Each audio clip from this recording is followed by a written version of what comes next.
terjadi di belakang ya. Jadi biarin dokter presentasi dulu, baru Anda nanya. Oke, silakan dok. Baik, selamat pagi semuanya. Konnichiwa.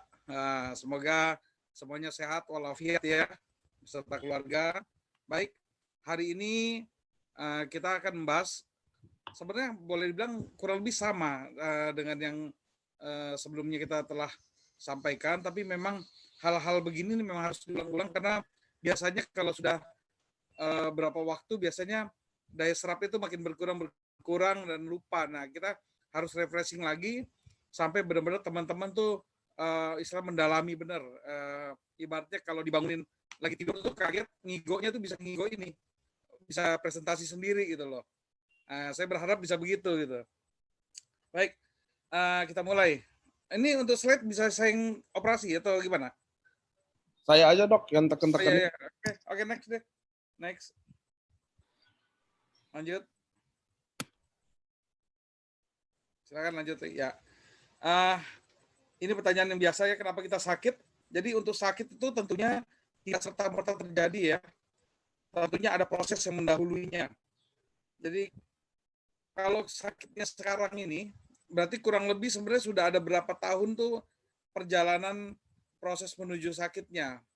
Nah, ini yang perlu dipahami bahwa disinilah kadang-kadang sebenarnya tubuh sudah menunjukkan gejala, tapi kadang-kadang kita masih mengabaikannya. Nah, mungkin disinilah kita nanti bisa juga memberikan pengertian pada pengguna nanti SOP maupun eksekusi bahwa untuk sakit saja butuh proses, maka untuk pemulihan pun butuh proses. Jadi harus sabar. Oke, kenapa kita sakit? Mari kita lihat ya faktor-faktor apa saja yang bisa menyebabkan kita jatuh sakit. Oke, next. Oke, kalau kita lihat di sini di Laboratorium Kesehatan Dunia tahun 2016, kalau ini penyebab kematian secara umum ya, jadi semua hal yang menyebabkan kematian. Ada penyakit jantung, stroke, penyakit paru-paru, penyakit pernapasan dan lain-lain, Alzheimer, kanker, diabetes, kecelakaan, diare pada balita dan tuberkulosis. Kalau kita lihat yang 10 ini sebenarnya kalau dibagi adalah ada penyakit infeksi, ada penyakit degeneratif, ada karena kecelakaan. Kalau kecelakaan kita pisahkan ya, karena itu accident ya. Nah, yang kedua, yang berikutnya adalah tadi, yang dua tadi, infeksi dan degeneratif.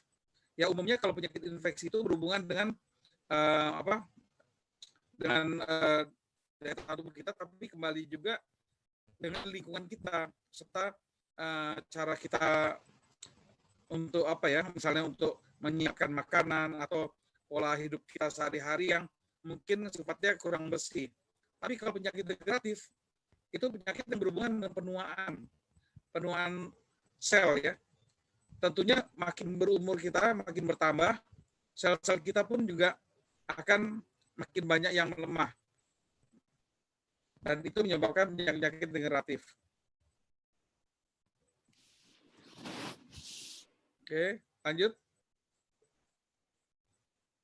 Nah, proses sakit itu ada dua ya, ada yang dari dalam, ada yang dari luar. Kalau dari dalam seperti tadi kita sampaikan bahwa ada proses degeneratif itu proses makin kita menua. Penuaan itu membuat sel kita menjadi rusak, bahkan mati. Nah, kematian itu jika cukup banyak sel yang mati, maka akan mengganggu kinerja dari organ-organ kita sendiri. Yang nanti secara keseluruhan tentunya akan mengganggu berbagai organ yang lainnya juga. Ini jadi kita memang menua itu pasti, tapi yang kita harus lakukan adalah bagaimana walaupun proses menua itu berjalan, tapi berjalan tidak cepat, atau kita bisa mengontrol agar kita bisa menua tapi badan kita terbugar dan tetap fit. Oke, lanjut. Suara dokter katanya putus-putus.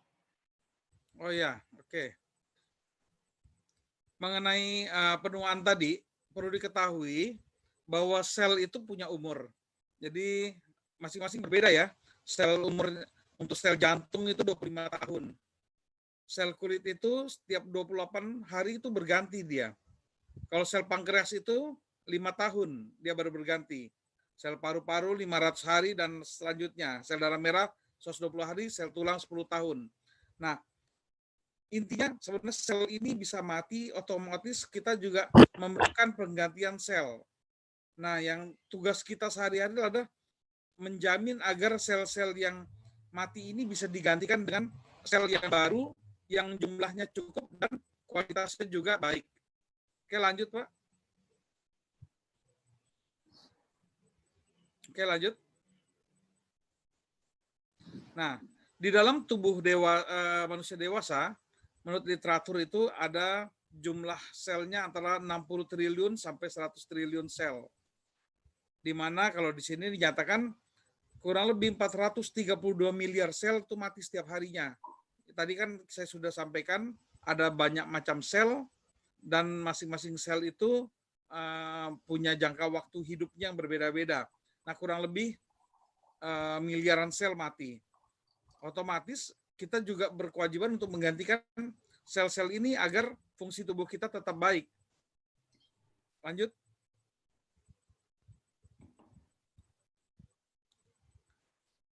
Oke, lanjut.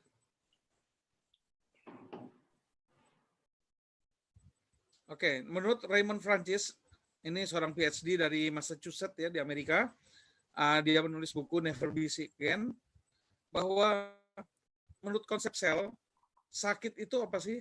Sakit itu terjadi apabila sel yang mati lebih banyak daripada sel yang baru. Artinya kegagalan tubuh kita menyiapkan pengganti-pengganti dari sel-sel yang mati, sehingga fungsi organ, fungsi jaringan menurun, dan selanjutnya kita akan jatuh ke kondisi sakit. Oke, lanjut. Nah, apa yang harus kita lakukan, yaitu kita harus menjamin bahwa sel dalam tubuh itu mampu diregenerasi, mampu istilahnya diperbaharui atau renew. Nah, untuk membuat organ-organ kita tetap bekerja dengan baik. Oke, lanjut. Oke, lanjut. Nah, apabila sel-sel yang rusak itu tidak bisa diregenerasi, maka organ, jaringan, fungsinya semua tidak akan baik, dan selanjutnya akan terjadi gagal fungsi dari organ-organ kita yang bisa menyebabkan kematian.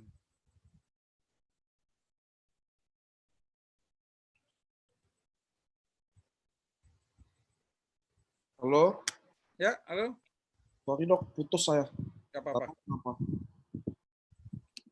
Sorry.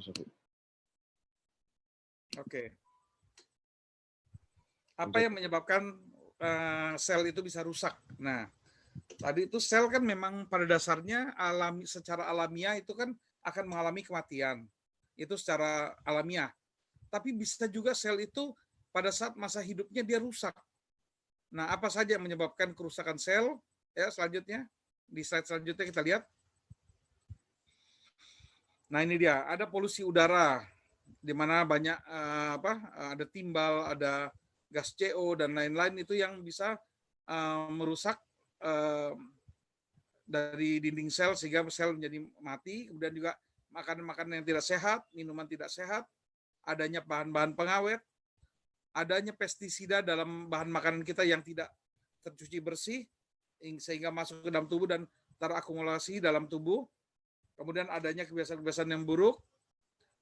Kemudian juga radiasi, baik radiasi dari alat-alat elektromagnetik kita maupun yang lain. Oke, lanjut.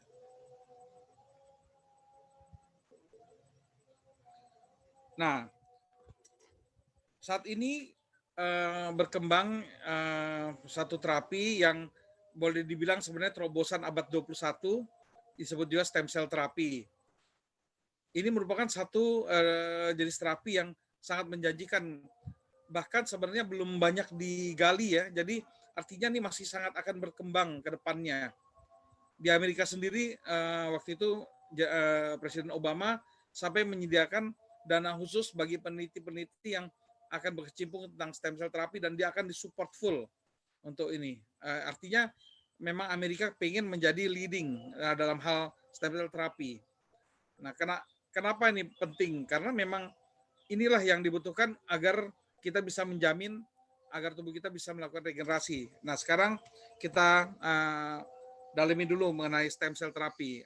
Apa itu stem cell terapi? Ayo lanjut. Nah, kita harus tahu dulu mengenai stem cell. Jadi stem cell ini kalau kita lihat yang di tengah, ada kultur stem cell, ini adalah sel yang awal, yang belum menjadi apa-apa. Jadi masih sel awal yang belum menjadi sel, contoh belum menjadi sel saraf, belum menjadi sel otot, belum menjadi sel jantung. Dia sel awal yang bisa menjadi apa saja. Nah, stem cell inilah yang nantinya akan bisa membantu sel-sel dalam organ kita yang rusak untuk diperbaiki lagi sehingga nanti akan muncul sel-sel baru yang mempunyai fungsi yang baik sehingga bisa mempertahankan kinerja dari organ tersebut. Oke, lanjut. Apa akibatnya kalau stem cell kita tidak mampu untuk menyediakan atau melakukan regenerasi? Karena perlu diketahui, stem cell ini pada anak-anak itu sangat banyak dan bekerjanya sangat baik. Makanya kalau ada anak-anak sakit atau patah tulang gitu, itu akan cepat sekali untuk terjadi proses penyembuhan. Nah, tapi pada saat kita sudah mulai dewasa, ini sayangnya baru usia 18-20 tahun saja kita fungsi stem cell kita udah makin menurun ini. Sebenarnya berhubungan biasanya dengan kemampuan kita untuk menyediakan nutrisi yang tepat untuk stem cell kita. Nah, di usia 18-20 tahun ini mulai terjadi penurunan fungsi stem cell, sehingga setelah itu mulailah kita perlahan-lahan menuju ke arah proses terjadinya penyakit degeneratif. Yaitu contohnya seperti stroke, jantung koroner, Alzheimer, diabetes. Kalau kelumpuhan ini merupakan dampak dari berbagai hal ya. Tentu biasanya gangguan pada otot, saraf maupun dari fungsi di otak. Oke, lanjut. Menurut Dr. Kaplan, di sini nyatakan bahwa stem cell ini adalah sel penyembuh yang ada di seluruh tubuh kita. Jadi memang stem cell ini sebenarnya ada dalam tubuh kita. Cuma nanti memang yang kalau sumber terbanyaknya adalah di sumsum tulang. Dan yang terbanyak lagi dari sumsum tulang itu yang paling mudah diakses adalah di daerah panggul, yaitu spina iliaca anterior superior. Oke, lanjut. Ini kurang lebih gambaran dari stem cell kalau di bawah mikroskop elektron. Lanjut. Ya, sekarang kita masuk ke apa sih manfaat dari stem cell? Kita tahu tadi stem cell adalah sel yang bisa berubah menjadi sel apa saja. Artinya dia bisa bertugas di bagian tubuh mana saja untuk melakukan tugasnya. Nah, tugasnya apa? Ya, lanjut lagi ya, lanjut. Satu lagi lanjut. Ya, ini dia. Saya bikin permudah ya, jadi cukup diingat saja 5R. Jadi tugas pertama dari stem cell itu adalah repairing. Dia akan memperbaiki sel yang rusak. Jadi stem cell itu ibaratnya kayak kalau kita ibaratkan seharian kita adalah seperti ojek online, ojol. Itu kita sharing lokasi, kita minta dia datang. Nah, itu stem cell itu nanti akan datang berdasarkan sinyal yang dikeluarkan. Sinyal itu dikeluarkan oleh siapa? Oleh sel yang rusak atau sel yang mati. Dia akan mengeluarkan sinyal. Sinyal apa? Sinyal minta tolong. Jadi stem cell akan datang ke sel yang rusak atau sel mati, kemudian dia akan melihat kalau sel yang rusak dan dia lihat memang masih bisa diperbaiki, maka dia akan memperbaiki sel yang rusak tersebut. Stem cell itu akan melakukan fungsi itu. Yang kedua adalah kalau tidak bisa diperbaiki, maka dia akan menggantikan sel yang rusak tadi dengan sel yang baru. Sel mati pun demikian, akan digantikan dengan sel yang baru. Caranya bagaimana? Stem cell akan mengkopi sel yang sehat, kemudian dia akan mengeluarkan kopinya untuk menggantikan di posisi yang sel mati tersebut. Kalau di kehidupan kita sehari-hari kalau kita pergi fotokopi, ada kertas yang original, setelah kita fotokopi maka kertas keduanya adalah kopi. Tapi kalau di dalam sel itu tidak ada kopi, yang ada original menghasilkan original juga. Jadi selnya juga sama-sama, yang sama persis, bukan kopinya. Yang ketiga adalah fungsi regenerasi. Regenerasi itu bisa fungsinya menggantikan, tapi bisa juga dalam arti menyusun kembali. Karena perlu diketahui sel-sel itu sebenarnya tersusun dalam susunan-susunan tertentu yang rapi, yang teratur. Nah, pada saat orang sakit bisa saja sudah terjadi ketidakteraturan tadi, maka akan disusun kembali oleh stem cell. Karena stem cell lah yang tahu bagaimana susunan yang seharusnya terbentuk dari sel-sel tersebut. Dia punya blueprint-nya, sama seperti bangunan. Bangunan itu ada blueprint-nya. Maka stem cell pun tahu blueprint-nya. Manusia itu harusnya bagaimana, sel jantung bagaimana, sel usus bagaimana, dia akan susun kembali menjadi susunan yang seharusnya. Yang berikutnya adalah fungsi rehabilitasi, yaitu memfungsikan kembali organ-organ yang mungkin saja sudah demikian parahnya kerusakannya sehingga fungsinya sama sekali benar-benar drop. Nah itu kalau terjadi seperti itu, maka dia akan melakukan rehabilitasi atau dibongkar besar-besaran. Kalau yang pertama yaitu repairing, yang kedua replacement, ketiga regenerasi, keempat rehabilitasi, kesemua yang empat itu sudah dilakukan, seharusnya adalah organ kita sudah menjadi bagus ya, artinya sudah dipulihkan lah fungsinya. Kalau sudah demikian maka akan ada bonus yang kelima yaitu rejuvenasi, yaitu peremajaan sel. Jadi biasanya kalau orang sudah bugar kembali, fit kembali, maka dampak berikutnya adalah dia akan menjadi kinclong atau glowing, atau kelihatan jadi tampak kulitnya menjadi bagus, rambutnya bagus, kukunya bagus dan lain-lain. Oke, lanjut. Nah, ini sekedar juga pengetahuan bahwa saat ini ada pembagian 3 jenis sel, 3 jenis sumber dari stem cell. Yang pertama adalah embrio.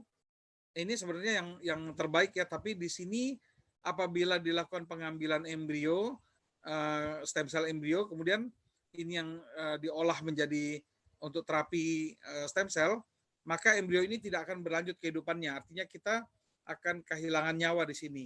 Dan di sebagian negara hal ini dilarang, disebut ilegal juga, baik sisi negara maupun agama. Yang kedua, stem cell tali pusat, yaitu di mana bayi saat baru lahir diambil tali pusatnya, kemudian stem cell-nya itu disimpan di bank stem cell. Cuma sayangnya tidak semua daerah, tidak semua tempat mampu untuk melaksanakan pelayanan seperti ini, karena butuh bank stem cell.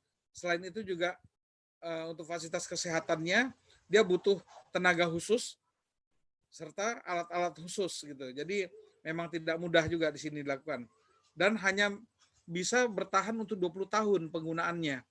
Apabila seorang anak setelah diambilkan stem cell tali pusatnya disimpan dan anak itu sakit pada usia misalnya 18 tahun, itu masih bisa diambil stem cell-nya dari bank stem cell, kemudian diolah, diperbanyak, kemudian dimasukkan kepada anak itu dan kemudian anak itu akan di recovery. Tapi kalau sudah lewat 20 tahun, maka sudah expired, jadi artinya sudah tidak bisa dipakai lagi. Nah, untuk orang-orang yang dewasa, cenderung bisa dipakai adalah yang ketiga, yaitu stem cell sumsum tulang.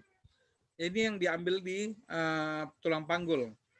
Tentunya harus dilakukan pengeboran terhadap tulang agar bisa mengambil sumsum tulangnya. Nah, sumsum tulang ini setelah diambil kemudian akan dipisahkan yang mana sumsum tulang yang tidak dipakai dan mana yang ada stem cell-nya. Yang ada stem cell-nya itulah yang akan dipakai. Kalau penyakitnya ringan, maka stem cell itu bisa langsung digunakan di tempat yang sakit. Tapi jika penyakitnya adalah penyakit yang berat, maka stem cell-nya harus diperbanyak dahulu, yaitu dimasukkan ke dalam satu chamber di mana di situ akan dibiarkan menjadi sejumlah yang dibutuhkan. Misalnya contoh untuk diabetes dibutuhkan misalnya 10 juta stem cell atau 20 juta stem cell, maka dia akan diperbanyak dulu sampai mencapai angka demikian, baru bisa dipakai. Nah, itu tentunya makan waktu dan tentunya juga biaya makin bertambah. Oke, lanjut. Ini adalah contoh bagaimana stem cell diambil dari yang sumsum tulang belakang, jadi yang dari tulang panggul. Kalau kita lihat ini yang pertama, ini ada gambar disuntik, ini adalah pengambilan persiapan, karena yang nanti akan diperbaiki adalah tulang-tulang lutut sini dan tulang sendi.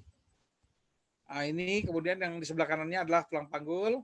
Ini proses persiapannya dan ini proses pengambilannya udah mulai dibor nih. Oke, lanjut.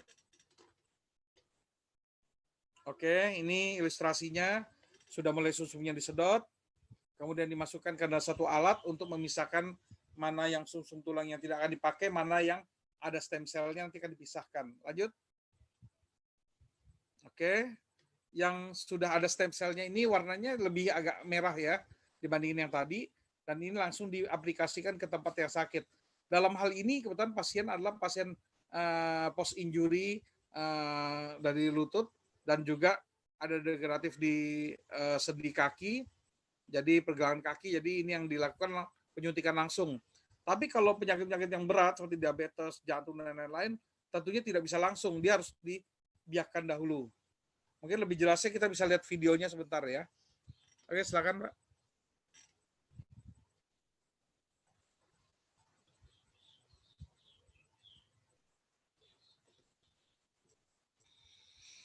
Oke, bisa di skip langsung ya.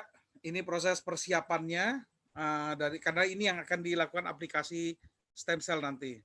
Ini tahap persiapan. Oke.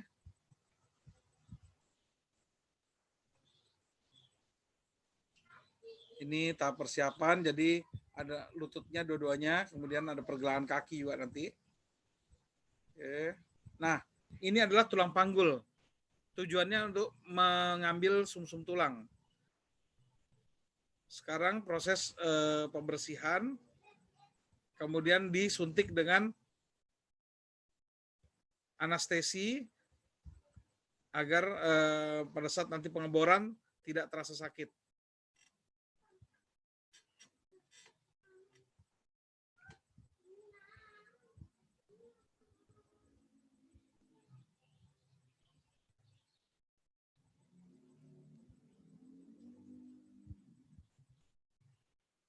Ya, ini masih tahap persiapan, dibersihkan.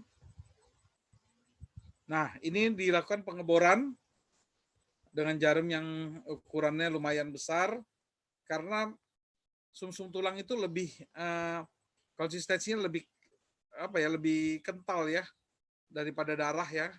Jadi dia butuh yang diameternya lebih besar. Dan dilakukan pengambilan sumsum tulang.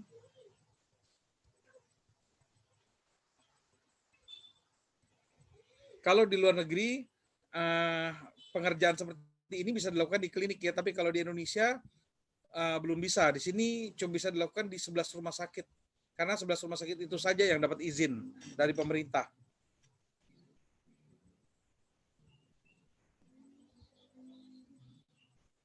Ya, proses pengambilan sumsum tulang sudah selesai. Sekarang proses pencabutan juga harus dilakukan hati-hati karena tidak boleh ada udara yang masuk ke dalam lubang. Bisa menyebabkan emboli dan bisa menyebabkan kematian itu. Jadi seperti ini saja kelihatannya simpel tapi berisiko ini. Nah, ini proses pemindahan dari spuit yang pertama ke tabung yang untuk pemilahan.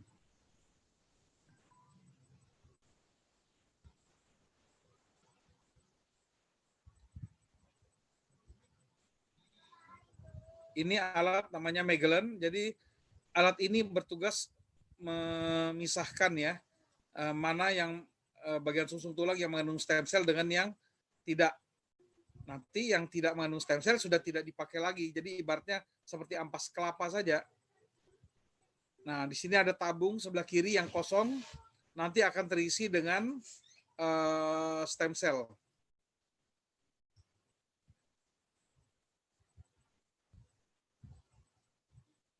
Oke, prosesnya sudah selesai. Kemudian nggak apa-apa bisa di skip. Nah ya, nggak apa-apa. Nah ini sudah siap dipasang jarum suntik dan langsung disuntikan ke tempat yang sakit. Kalau tadi yang saya sampaikan, kalau penyakitnya penyakit berat tentunya tidak bisa langsung ya.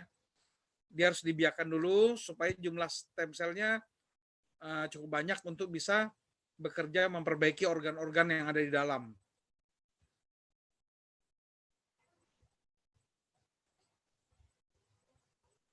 Oke, saya rasa cukup, Pak Diko.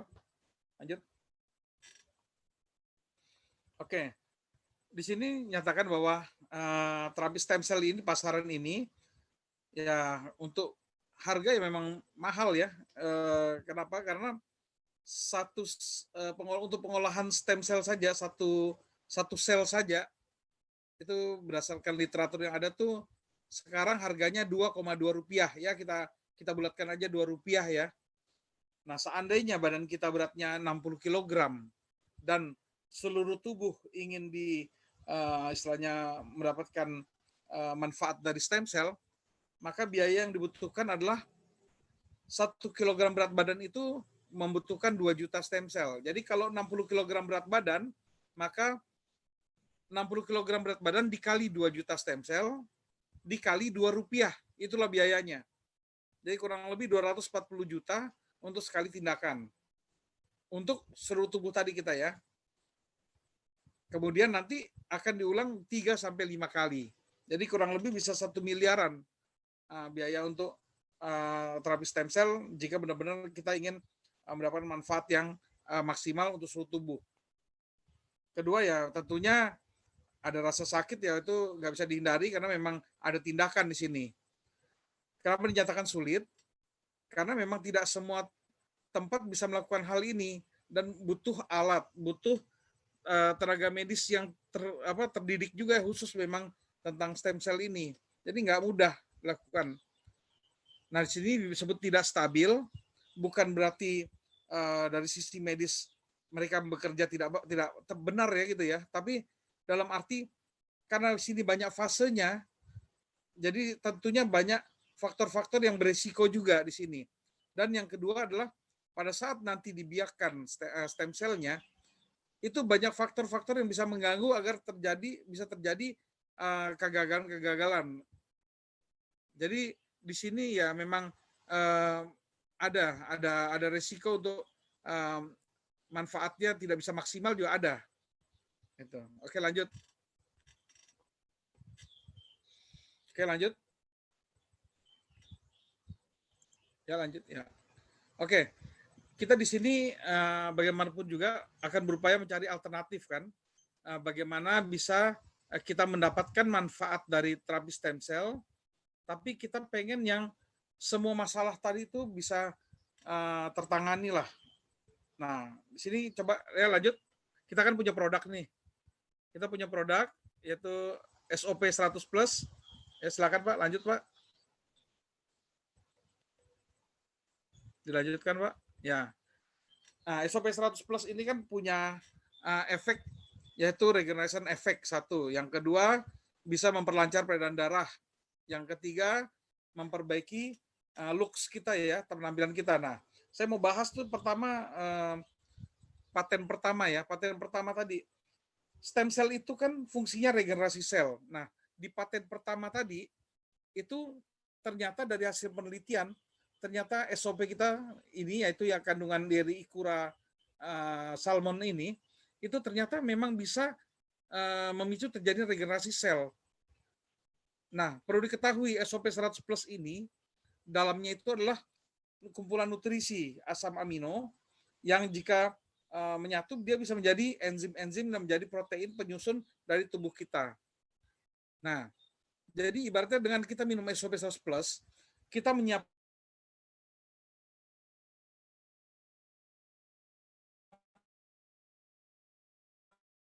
tubuh kita Kemudian yang kedua kita juga menyiapkan pekerja yaitu stem cell.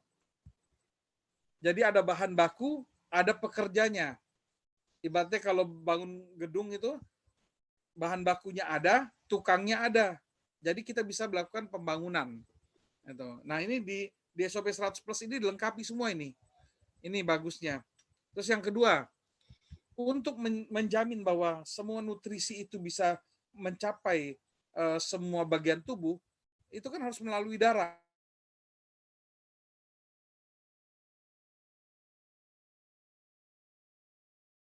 Nah, oleh karena itu, dengan paten nomor 2 ini sangat bagus sekali, yaitu nutrisi yang kita minum akan bisa disampaikan oleh darah ke seluruh bagian tubuh. Stem cell kita bisa mencapai seluruh bagian tubuh, termasuk membawa nutrisi, membawa oksigen, dan lain-lain.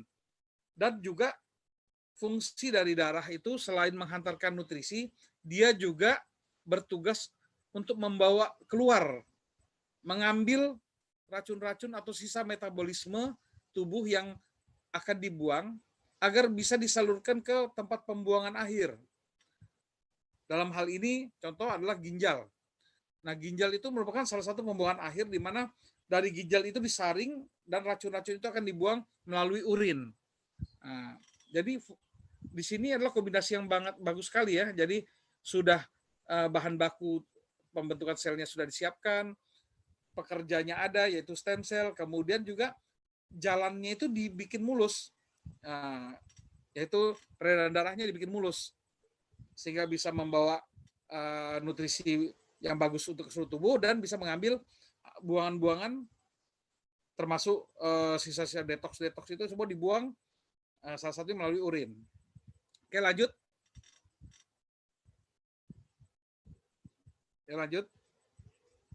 Ya, ini paten ketiga ya itu tadi adalah dampak dari kalau tubuh kita sudah bugar, udah fit ya tentunya penampilan kita juga akan kinclong lah itu udah bonus lah itu. Oke, kita lanjut ke ini ke produk kedua yang ingin saya jelaskan yaitu Salmon Mild DNA yaitu Utsukushi ya. Oke, lanjut ya. Ini dia. Oke, lanjut.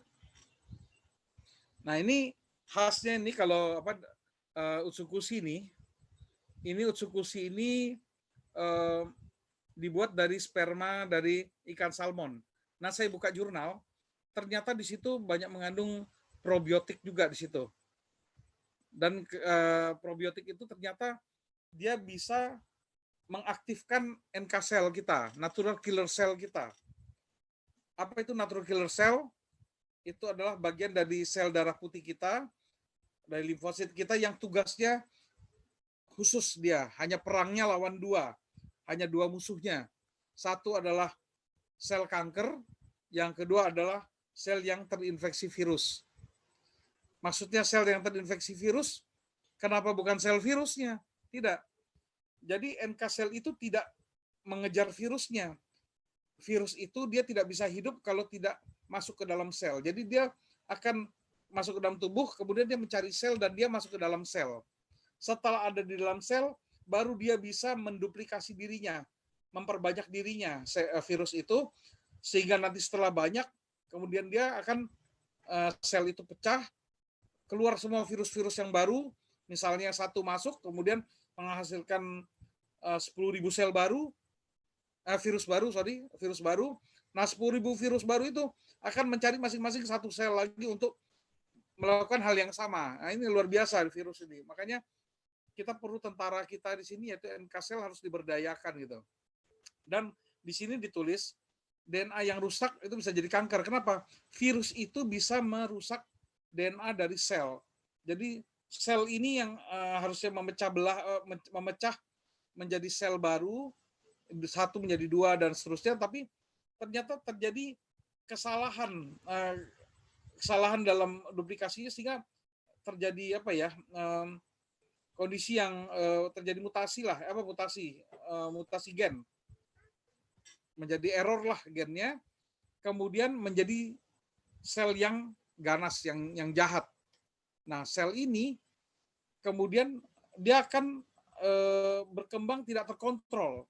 Biasanya sel kalau yang masih normal, kalau terjadi pengalaman menjadi berkembang tidak di luar dari jalurnya, dia akan bisa stop sendiri. Bahkan dia bisa mematikan dirinya sendiri. Tapi pada kondisi sudah terkena virus ini dan kemudian berubah jadi kanker, itu dia tidak bisa menstop dirinya dan akan terus berkembang. Parahnya lagi bisa mempengaruhi sel-sel sehat di sekitarnya untuk menjadi sel kanker juga. Nah, di sini Utsukushi makanya bisa untuk membantu tubuh kita melawan sel kanker. Oke, lanjut.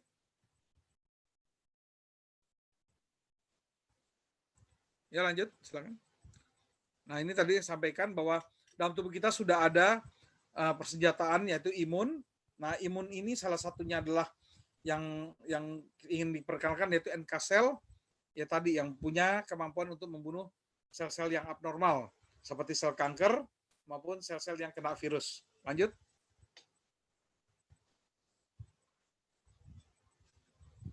Oke, kita sudah bahas tadi NK cell. Lanjut. Nah, sel natural killer ya. NK cell itu natural killer cell.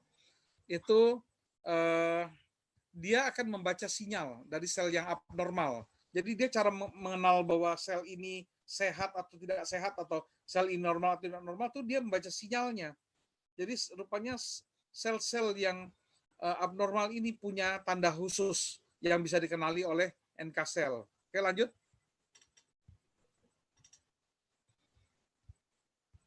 Oke, lanjut.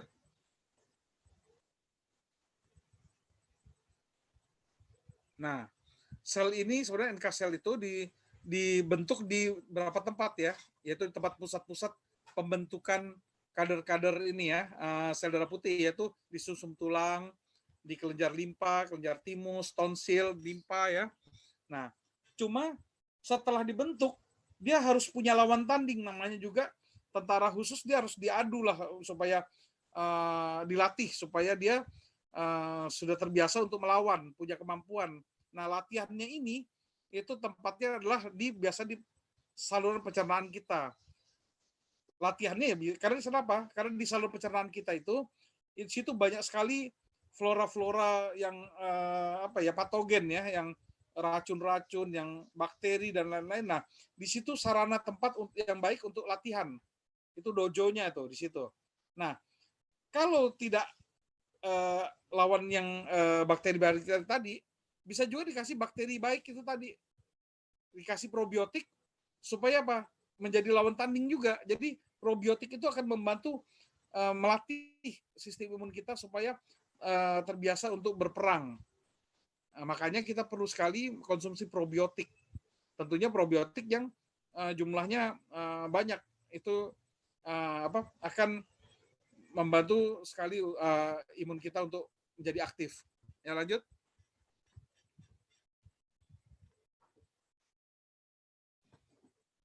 Oke, lanjut aja. Nah, tadi bagaimana ya NK sel bisa kenal ya bahwa yang ini yang abnormal. Rupanya kalau sel yang abnormal, ya maksudnya sel yang kanker maupun sel yang sudah terinfeksi virus, itu biasanya ada dua lengan. Nah, lengan yang satu itu tidak ada tuh. Lengan yang MHC1 itu MHC1. Itu jadi lengannya cuma satu.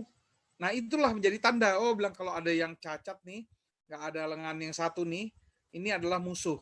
Maka NK cell akan mengejar dia dan membunuh dia. Dengan cara apa? Dengan cara dia akan melepaskan butiran sitotoksik. Sito itu adalah sel, toksik itu racun, racunnya sel yang mengandung perforin dan granzim. Jadi dia akan menghancurkan dinding dari sel yang diserang tadi, sel yang kanker atau sel yang ada infeksi virusnya. Kemudian dia juga akan menyerang ke intinya. Oke, lanjut. Oke, lanjut.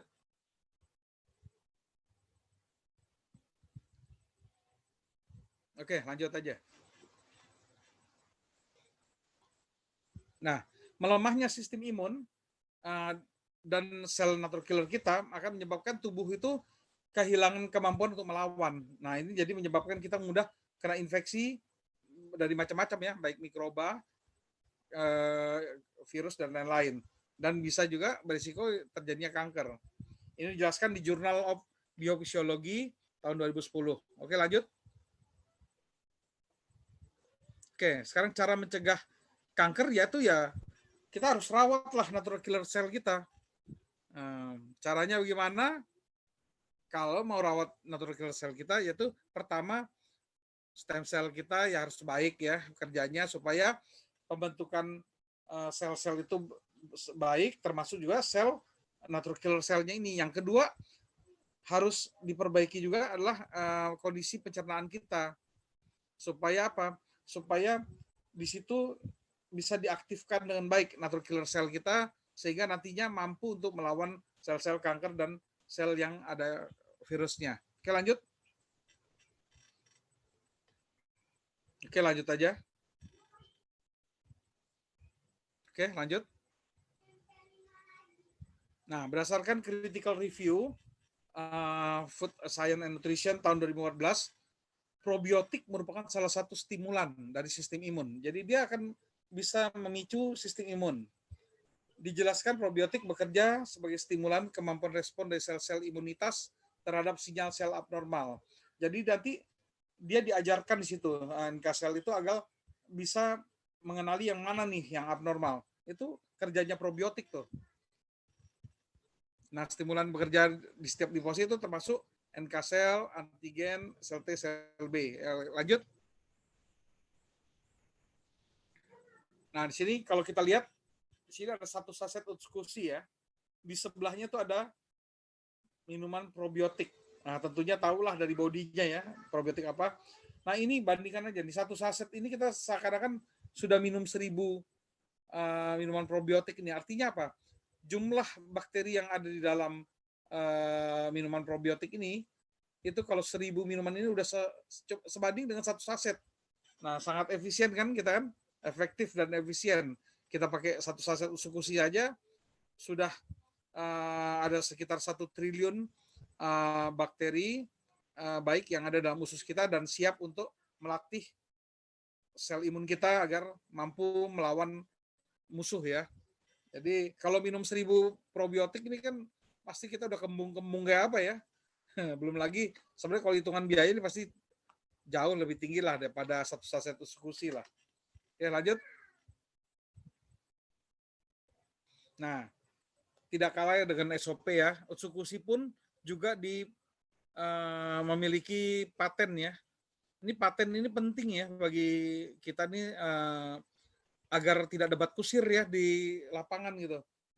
Oh, katanya bisa begini, bisa begini, bisa begini. Ini bukan kata kita, bukan ngecap, tapi memang hasil penelitian dan kita bisa tegakkan hasil penelitian ini dengan adanya paten ini.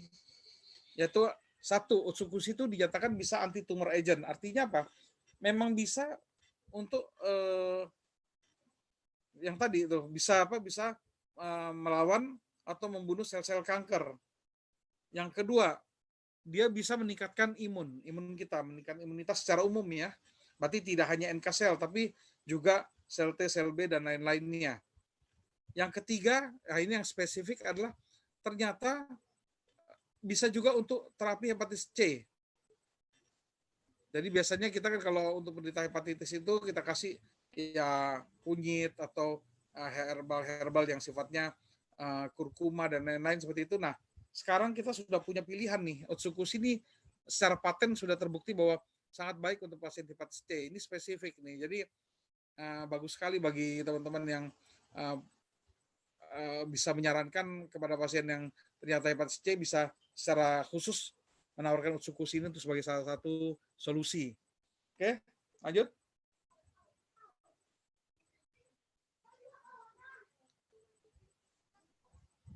Oh, saya rasa ini slide terakhir ya. Saya rasa sudah berakhir ya. Kita open Q&A aja, jadi teman-teman bisa chat apa pertanyaannya, dokter jawab. Oke? Oke dok ya, nanti saya yang bacain pertanyaannya ya. Saya bacain ya dok ya. Halo? Dok? Halo? Halo, dok? Dokter? Dok, alamnya putus. Halo, dok?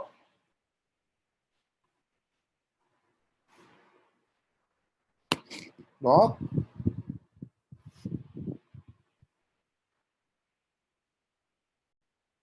Dokter? Ya, dokter alam. Tunggu ya, teman-teman ya. Saya hubungi dokter alam dulu. Dia kira dia udah selesai, dia pulang.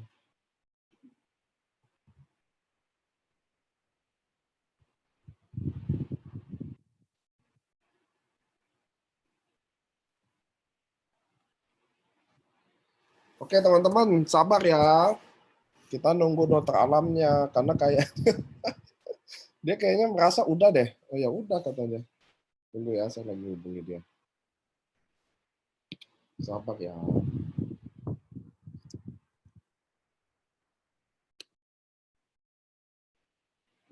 Dokter alam. Nah ini dokter alam udah deh. Oke. Dok, Ya, oke. saya bacain pertanyaannya dok ya. Boleh. Saya kira dokter putus. Ini ada ini lucu nih, Pak Dedi bilang langsung bobok sore katanya. Emang putus tadi sebentar. Oke. Ya. Bagaimana tadi ada dari Steve Harry, bagaimana menjelaskan stem manusia dari telur salmon ya dok? Dia jelas nggak nyimak. Jadi kita nggak perlu jawab. Iya. Dokter, downline saya minum satu pagi, satu utsu. Tadi ini saya udah jawab karena ternyata dia kanker, Oke. ginjal diambil. Ternyata kalau konsumsi obat kemo bisa bikin asam urat. Itu saya pernah sama dokter Luigi, jadi saya ingat saya jawab. Dok, kalau penderita kanker Oh iya. darah bisa nggak pakai SOP dan utsu? Ya bisa dong. Bisa kan kita bicaranya secara umum nih. Pertama, SOP itu kan akan membantu juga tidak hanya ke situ saja dia, tapi secara umum kan tubuh kita yang lain juga butuh butuh regenerasi kan. Tapi secara spesifik juga dia akan membantu untuk perbaikan dampak dari kanker darahnya tersebut. Nah kalau UTSU kan memang spesifik dia akan ngejar ininya sel kankernya sendiri. Jadi sebenarnya saling saling mensupport nih. SOP mensupport dari sisi perbaikannya, tapi Utsukushi dia ngantem sel kankernya gitu. Dok, untuk brain cancer atau tumor, apakah utsu ada success story-nya? Untuk breast cancer Kayaknya ini deh, tumor otak. banyak. Oh, tumor otak.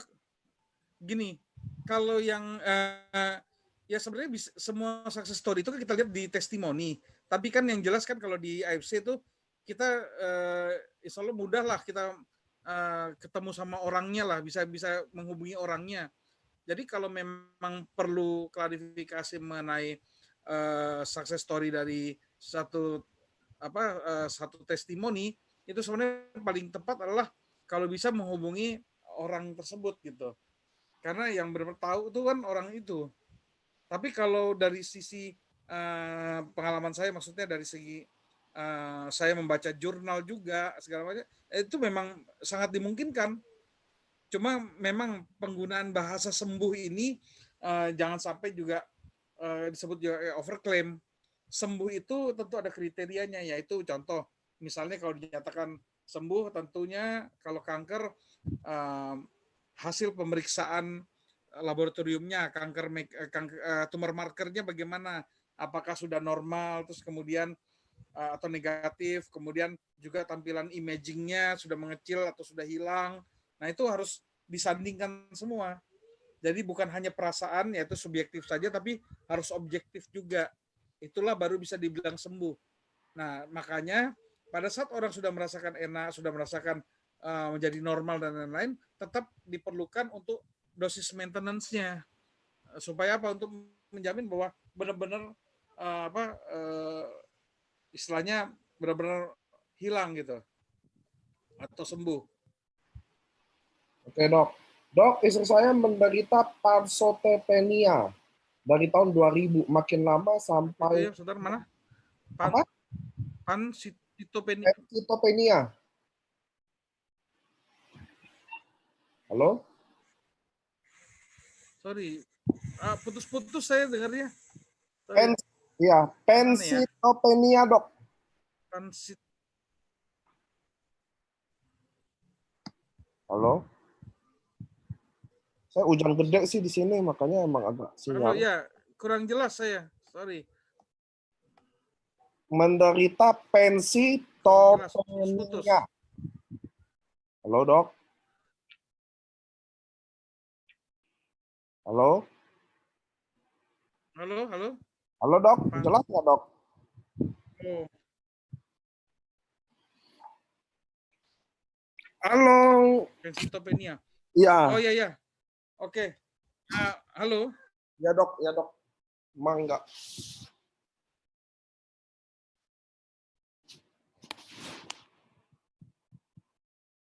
Halo.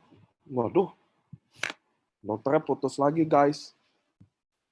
Oke, teman-teman, soalnya di Jakarta sinyal apa lagi hujan badai di sini. Jadi sinyalnya terus dokter Alam tidak pakai WiFi. Ya.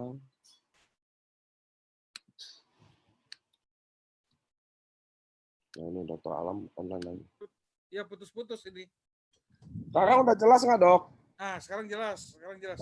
Sekarang jelas ya. Tapi kayaknya koneksi saya nggak stabil nih kayaknya nih. Iya, karena hujan nggak, Dok, di situ? Iya, udah mulai nih. Udah mulai ya? Ah, Nggak apa-apa, kita coba sebisa kita dulu. Kalau memang udah putus. nggak bisa ya. Ya mau kita mau gimana ya teman-teman ya. Yang penting kan kita dapat materinya. Kalau untuk nah ini dokter saya ngomong jelas nggak, Dok? Putus-putus. Tapi ini gini, saya mau tanya kalau di YouTube ini kalau saya jawab berikutnya tuh masih bisa ya? Bisa, bisa. Bisa ya? Ya, habis nggak jelas sih tadi. Riwayat mah pusing. Kelenjar Dokter bagian baca bawah aja deh. telinga kanan kiri pernah di CT Coba scan ya ukuran dokter besar. baca aja deh, jangan saya deh nanya. Halo? Ya, Dok. Ya.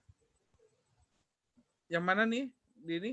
Nggak apa-apa, dokter coba scroll aja. Soalnya kalau tektokannya saya suka nggak, kita Ya. sinyalnya jelek. Nanti Uh-uh. paling tunggu-tungguan. Dokter nggak apa-apa baca chat sambil dokter Kalau untuk baca aja. 5 tahun yang belum bisa bicara, apakah bisa dikasih SOP 100 plus? Oh bisa. Untuk anak di bawah 12 tahun, kasihnya sehari satu aja, satu saset. Waktunya sabarnya kalau bisa sih menjelang tidur ya. Tapi kalau namanya anak kan susah diatur. Kalau memang dia kapan maunya ya udah kasih aja deh. Yang penting diminum gitu. Satu saset ya per hari ya.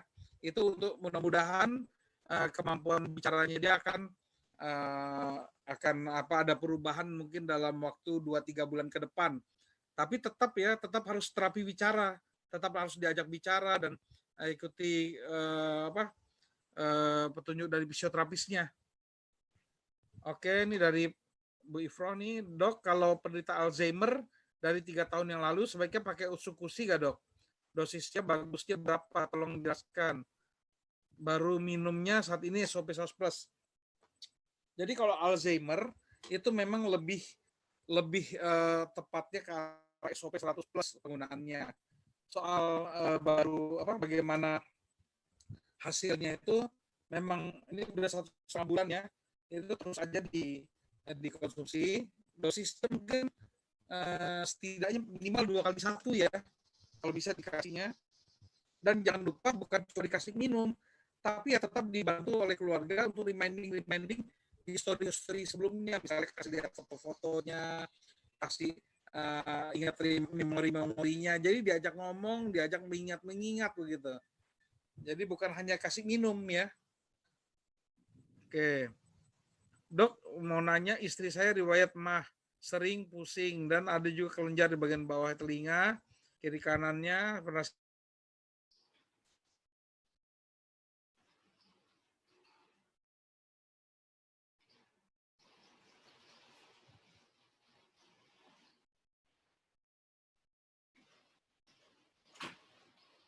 Oke teman-teman, saya ada good news, saya ada bad news. Gini, soalnya menurut saya Q&A ini kita hentikan dulu.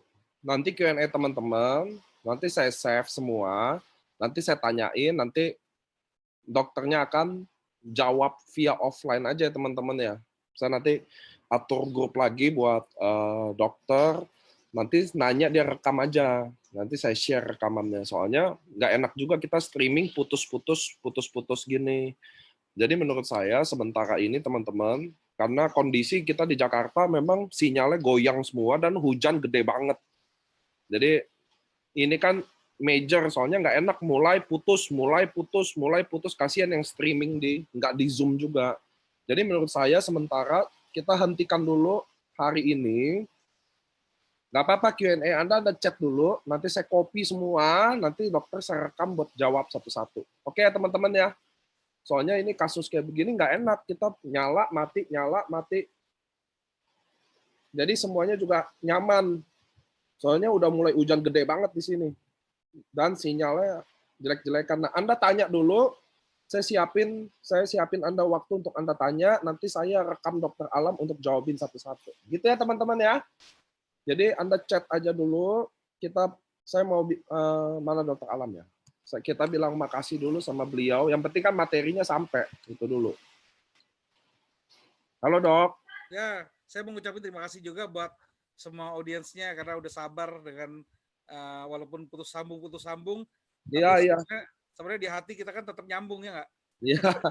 Di sini hujannya juga kayak geledek dok. Iya benar parah nih parah. Nggak apa-apa. Nggak, soalnya kasihan teman-teman yang streaming nanti Iya. putus nyambung. Mendingan kita udahi dulu. Teman-teman yang nanya, udah tuh nanti saya sama dokter Alam rekam ulang aja.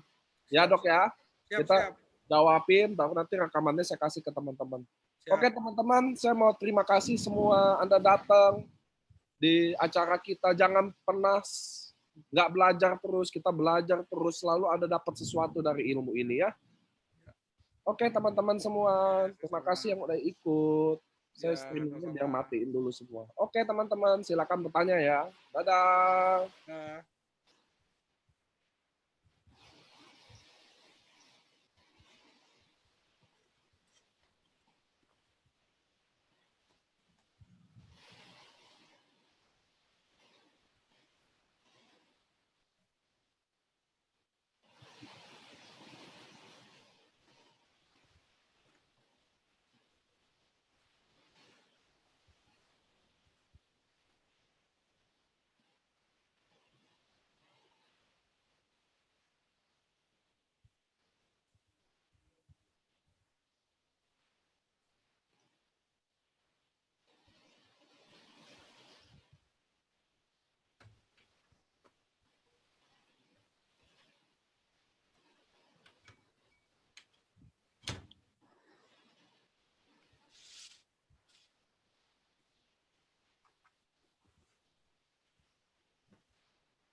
Oke, pertanyaannya saya tutup ya.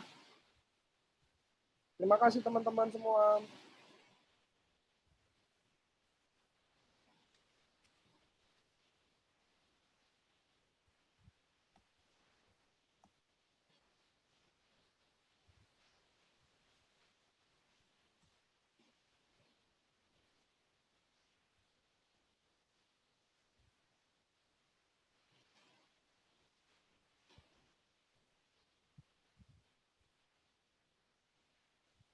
Anda bisa chat saya ya teman-teman ya.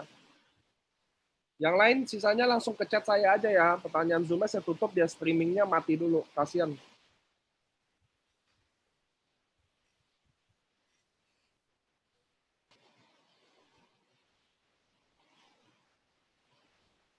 Dadah semua teman-teman.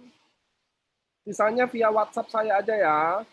Dia streamingnya mati di YouTube. Mereka nggak ngeliat beginian doang.